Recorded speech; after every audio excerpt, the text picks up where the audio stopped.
இன்னைக்கு உலகத்திலேயே மிகப்பெரிய ஆயுதம் அணுகுண்டுகள் இல்ல, செயற்கை நுண்ணறிவு ஏஐ தான். இதுக்கு ஒரு சாட்சி தான் அமெரிக்கால இப்ப வெடிச்சிருக்கிற மித்தோஸ் ஏஐ சர்ச்சை.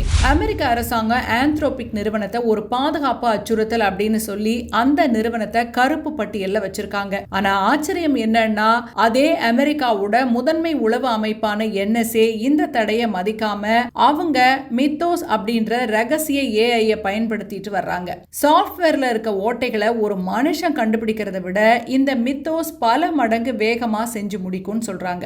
நாட்டோட பாதுகாப்புக்காக சட்டத்தையே உளவுத்துறை மீறி இருக்கிறது அப்படிங்கிறது தான் இங்க கவனிக்கப்பட வேண்டிய விஷயம். அமெரிக்கா இப்படி ரகசியமா செயல்பட மற்ற நாடுகள் வெளிப்படையாவே களத்துல இறங்கிட்டாங்க. சீனா தன்னோட ஏஐ மூலமா உலகத்தோட மிகப்பெரிய உளவு வலையை பின்னிக்கிட்டு வர்றாங்க. ரஷ்யா மனித உதவியின்றி தானாவே இலக்கை தாக்குற தன்னாட்சி ட்ரோன்களை போர்க்களத்தில் ஏவி இருக்கிறாங்க. இஸ்ரேல் ஒரு படி மேல போய் லாவெண்டர் அப்புறம் தி காஸ்பல் அப்படின்னு ஏஐ அமைப்புகள் வச்சிருக்காங்க. இது எதிரிகளோட இருப்பிடங்களை ஒரு நொடி பொழுதுல கண்டுபிடிச்சு தாக்குதல் நடத்திடுமா. இந்த டிஜிட்டல் போர்ல இந்தியாவும் சளைச்சது இல்லைன்னு காட்டிக்கிட்டு இருக்கு. இந்தியா தன்னோட ஏஐ மிஷன் மூலமா சொந்த தொழில்நுட்பத்தை உருவாக்கிக்கிட்டு இருக்காங்க.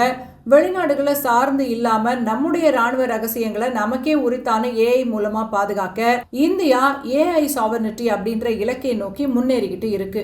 இனிமே வருங்காலத்துல நடக்கக்கூடிய போர்கள் எல்லாமே எல்லைகள்ல மட்டும் நடக்க போறதில்ல, இந்த மாதிரி அசுர வேகம் கொண்ட ஏஐ அல்காரிதம்களுக்கு இடையே தான் நடக்க போகுதுன்னு சொல்றாங்க.